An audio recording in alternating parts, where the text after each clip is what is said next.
요즘은 집 두 채쯤은 기본이라더라는 말이 무심코 흘러나올 때마다 그는 웃으며 고개를 끄덕였지만 속으로는 침묵했다. 나는 지금 뭐하고 있는 거지라는 차책이 밀려올 때마다 장군은 말이 없었다. 어릴 적엔 아버지 말씀이 전부였고 청년기엔 일만 열심히 하면 된다 배웠다. 그렇게 믿고 살아온 30년, 하지만 어느새 은퇴를 논해야 하는 나이가 되었을 때 그는 알았다. 남들이 말하는 그 보통이라는 삶에서 자신은 얼마나 벗어나 있었는지를. 대기업에 다니지도 않았고 부동산에 재빠르게 올라타지도 못했으며 무엇보다 노후라는 단어는 늘 먼 얘기처럼 흘려보냈다. 그렇게 살아온 53살의 하루하루는 이제 묻는다. 지금 가진 게 무엇이냐고. 첫 번째 사례는 서울 강북의 작은 아파트에 월세로 살고 있는 박철수 씨의 이야기다. 53세, 고등학교 졸업 후 중소기업에서 30년 가까이 일했다. 급여는 결코 넉넉하지 않았지만 묵묵히 일했고 아이 둘을 대학까지 보냈다. 문제는 그 이후였다. 회사를 나와야 했고 재취업은 쉽지 않았다. 노후 준비요? 솔직히 월급에서 생활비 빼면 남는 게 없었다. 퇴직금 6천만 원은 자녀 등록금과 생활비로 사라졌고 지금은 월 100만 원 조금 넘는 국민연금 수령 예정 금액을 바라보며 공공근로를 전전하고 있다. 그는 말한다. 열심히 산 게 죄는 아닐 텐데 왜 이렇게 불안한가 싶다고. 주변 친구들은 강남의 작은 아파트를 물려받거나 젊은 시절 부동산 투자로 수억의 자산을 만들었다고 한다. 술자리에서 자산 얘기가 나올 때마다 그는 화장실을 찾는다. 내 통장은 조용한데 왜 남들의 통장은 그렇게 시끄러운지 모르겠어요 라며 웃는다. 하지만 그 웃음 뒤엔 씁쓸한 현실이 숨겨져 있다. 두 번째 사례는 경기도 수원에 사는 김미정 씨. 54세, 10년 전까지만 해도 남편과 함께 작은 인쇄소를 운영하며 안정된 삶을 살고 있었다. 하지만 디지털 인쇄의 등장과 경기 침체로 사업은 기울었고 결국 폐업했다. 이후 남편은 폐업 우울증으로 병을 얻었고 미정 씨는 생계를 위해 마트에서 일하기 시작했다. 월급은 겨우겨우 생활비를 충당할 정도다. 가장 큰 문제는 집이다.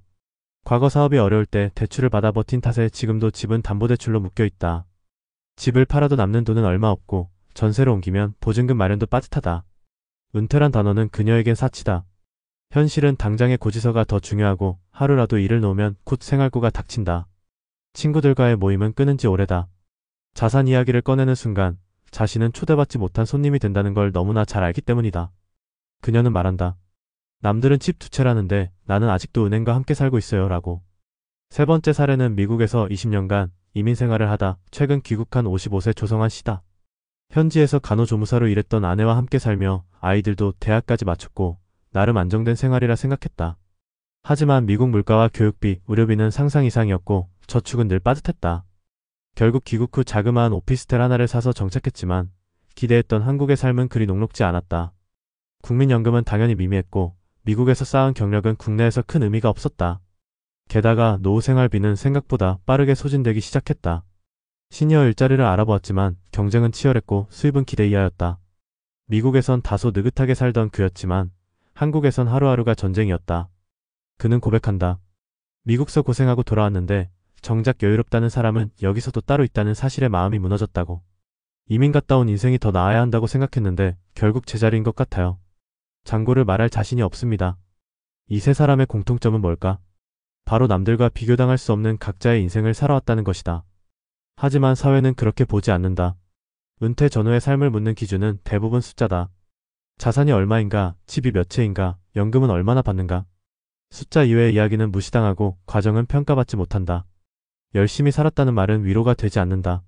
실제로 노후에 필요한 자산의 최소 기준은 전문가마다 다르지만 평균적으로 3억에서 5억을 얘기한다. 하지만 이 금액을 확보한 사람은 전체 중 절반도 되지 않는다. 국민연금 하나에 기대어야 하는 다수의 중장년은 조용히 스스로를 실패자라 여긴다. 현실은 더 냉정하다.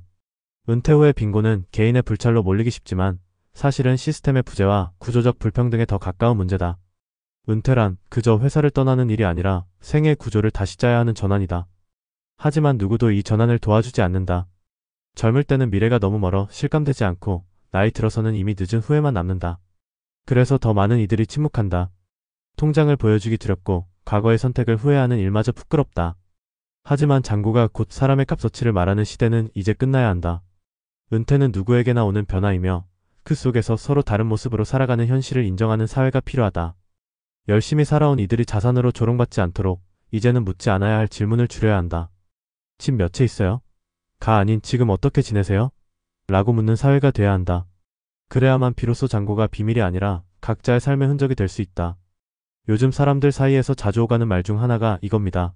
남들은 집 두 채라는데 나는 뭐하고 살았지 하는 자주 섞인 한숨이죠. 숫자로만 따지는 자산 경쟁의 시대에 살아남는다는 건 생각보다 훨씬 더 어렵습니다.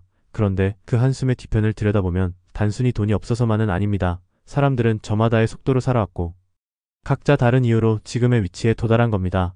그래서 전문가로서 단언하건대 우리는 지금까지 너무 단편적인 잣대로 은퇴 준비를 재단해온 게 사실입니다. 첫째로 많은 분들이 은퇴 준비라고 하면 당장 자산 총액부터 따집니다. 얼마나 모았느냐, 얼마짜리 집을 갖고 있느냐, 연금은 어느 정도냐, 물론 중요한 기준입니다. 하지만 문제는 여기서 끝나는 경우가 많다는 겁니다. 지금 가진 자산이 곧 은퇴 후 삶의 질을 결정짓는다고 생각하면 큰 오산입니다. 자산은 단지 수단이지 목적이 아니거든요.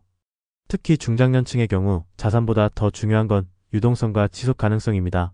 가진 걸 잘게 쪼개서 오래 쓰는 법, 고정비를 줄이는 구조, 일하지 않고도 돌아가는 최소한의 현금 흐름, 이런 것들이 빠져 있으면 아무리 큰 금액을 모았어도 불안할 수밖에 없습니다. 둘째로 은퇴 준비는 단순히 돈의 문제가 아니라 사회적 고립과의 싸움이기도 합니다. 앞서 사례에서 본 분들처럼 경제적인 어려움이 단절감으로 이어지는 경우가 많습니다. 친구들과의 모임을 피하고 가족과의 거리감이 생기고 사회 안에서의 자리가 없다는 느낌에 스스로를 점점 작게 만들게 되죠. 그런데 진짜 위험은 여기 있습니다. 고립된 삶은 생활의 불안정을 가중시키고 심리적인 무기력을 초래합니다. 돈보다 더 무서운 건 외로움이고 외로움보다 더 위험한 건 무기력이거든요. 그래서 저는 은퇴 설계를 이야기할 때 늘 관계의 복원을 함께 강조합니다. 동호회든 자원봉사든 사회와 연결된 감각을 유지하는 것이 생각보다 큰 버팀목이 됩니다. 셋째로 지금의 50대 이상 세대는 굉장히 독특한 시대를 통과한 세대입니다. 산업화의 끝자락을 타고 들어와서 외환위기와 금융위기를 견뎠고 부동산 폭등과 경기 침체를 동시에 경험했죠. 그러니 어떤 통계나 평균 수치가 이 세대의 삶을 온전히 설명해 줄 수는 없습니다. 누구는 IMF 당시 회사를 그만두고 다시 시작했고, 누구는 자식 뒷바라지 하느라 노후 자금은 건드릴 틈도 없었고, 누구는 병으로 인해 경제활동을 지속하지 못했을 수도 있습니다. 그런데 그런 각자의 이력을 고려하지 않고 단지 현재 자산이 얼마냐로만 평가하는 사회라면 그건 지나치게 무심한 접근이 아닐까요? 은퇴 후 삶에서 또 하나 간과되기 쉬운 부분이 바로 주거 문제입니다. 집 한 채를 가졌느냐 못 가졌느냐만으로 판단하지 마시고 그 집이 현금화를 얼마나 쉽게 할 수 있는 구조인지, 혹은 유지비용은 얼마나 드는지까지 계산해야 합니다. 특히 지방에 있는 고령주택의 경우 실제로 팔리지도 않고 리모델링 비용도 많이 드는 경우가 허다합니다. 그런데 이런 집을 가진 걸로 자산이 있다고 착각하는 경우가 많죠. 자산이 중요한 게 아니라 활용 가능한 자산이 중요한 시대라는 말이 괜히 나오는 게 아닙니다. 또한 요즘 많은 분들이 노후에도 일을 하고 싶어 하거나 해야만 하는 상황에 놓여 있는데 막상 일자리를 구하려면 나이의 벽에 가로막히곤 합니다. 현실은 냉정합니다. 구직 시장에서 50대 이상을 채용하려는 기업은 많지 않고 정부의 지원 사업조차 한정적이죠. 그래서 저는 요즘 은퇴를 준비하는 분들에게 일찍부터 제2의 경력 설계를 권장합니다. 단순히 자격증 하나를 따자는 게 아니라 자신이 쌓아온 경력과 기술을 어떻게 재가공할 수 있을지 고민해보는 겁니다. 작게는 지역 커뮤니티 강사나 프리랜서 일거리부터 시작해서 점차 수입 구조를 다각화하는 방향으로 가야 합니다. 단순히 재취업이 아니라 자기 기술의 변형과 확장이 필요한 시대입니다. 그렇다면 앞으로의 은퇴 준비는 어떻게 해야 할까요? 저는 크게 세 가지 키워드를 제안드립니다. 첫째는 유연성입니다. 자산도 관계도 삶의 방식도 고정되지 않고 변화에 적응할 수 있어야 합니다. 둘째는 분산입니다. 한 곳에 몰아넣는 방식은 위험합니다. 연금, 투자, 관계, 거주지 등 다양한 축을 확보해야 합니다. 셋째는 자존입니다. 내가 누구인지, 어떤 삶을 살고 싶은지 스스로에 대한 존중과 방향성이 있어야 버틸 수 있습니다. 자산이 부족하더라도 자존은 지켜야 합니다. 그래야 무너지는 순간에도 다시 설 수 있습니다. 마지막으로 꼭 드리고 싶은 말이 있습니다. 남들과 비교하지 마세요. 남의 집 두 채가 당신의 실패를 말해주는 건 아닙니다. 지금 가진 게 적다고 해서 살아온 시간이 무의미했던 건 더더욱 아닙니다. 비교 대신 점검을 하세요.